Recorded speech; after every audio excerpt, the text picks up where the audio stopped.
Okay, a very, very special Metal Monday today, man. Tell everyone where we are today, Brett.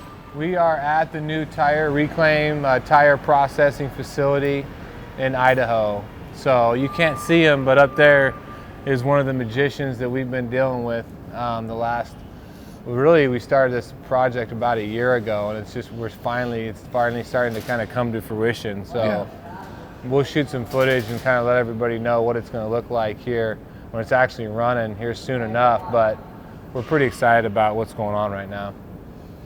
So behind you, you see some conveyor belts, some channels here. It's kind of I would say like a 4-ish stage process from an initial shred to a grind, which is actually going to separate the steel wire, to then a cracker mill, which then gets it to a size that we are looking for, and then it's screened, destoned.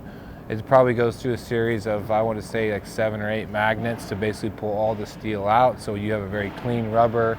Behind Carson and Sky, you have basically 2 shake tables that are going to size the material, and then it goes up to a bagging station, those hoppers, and down to basically fat sacks. So it's everywhere, everything from a 20 to 30 mesh asphalt sealant type material, all the way to your 10-20 crumb that you see in your sports fields, athletic fields, playground surface areas, and molded goods. Okay, the tire wire, that's a commodity we talk about. Absolutely. Ferrous. Yep. What's it going to do in November? I'm hearing some the new steel prices are coming up. It looks like they've got a little push behind the hot rolled price, but I don't know that we're going to see it on the scrap end. Maybe on some of your materials like bushling, some of that material that's maybe not as plentiful supply, but everything is still fairly tight, which is going to keep a floor underneath the ferrous prices. But there's no real momentum yet to push it. Now, I did hear this morning that potentially they did come up with a UAW deal for GM.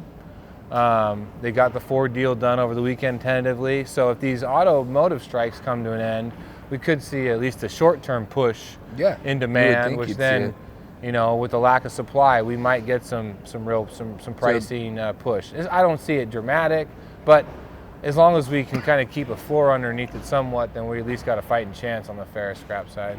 So if those automakers make the deal, we could have a pretty decent, and not crazy, but we could have a decent last part of the year. We could, yeah, we could. Copper's really recovered. Yeah, if 366 is recovery, then it's not $3. So I'd like to see it push back towards $4, probably like a lot of other people. But if this is the new normal for a little while, then I think it's still a doable, workable number. It was really feeling like we were going to be in that 350, maybe even break under it, but it didn't happen. So there's a lot of stuff coming out this week, so this week will be pretty pivotal. There's a lot of numbers, there's a lot of information coming from the Fed this week. There's a lot of numbers that are going to get printed to just really determine. Plus, you have basically dang near 2 wars going on outside the United States. There's just so much information that's going to push and pull PGMs. It's going to push and pull base metals. There's a lot that we still got to be aware of.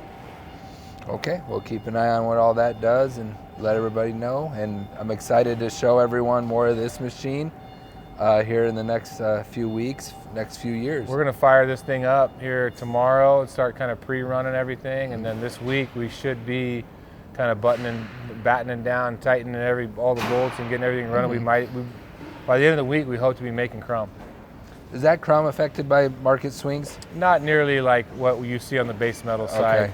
It's a fairly low value item, so you're not going to see big swings either way. It's more of a true supply and demand. It's a supply demand, what's available, what's being made, how quality of a product can you make is important.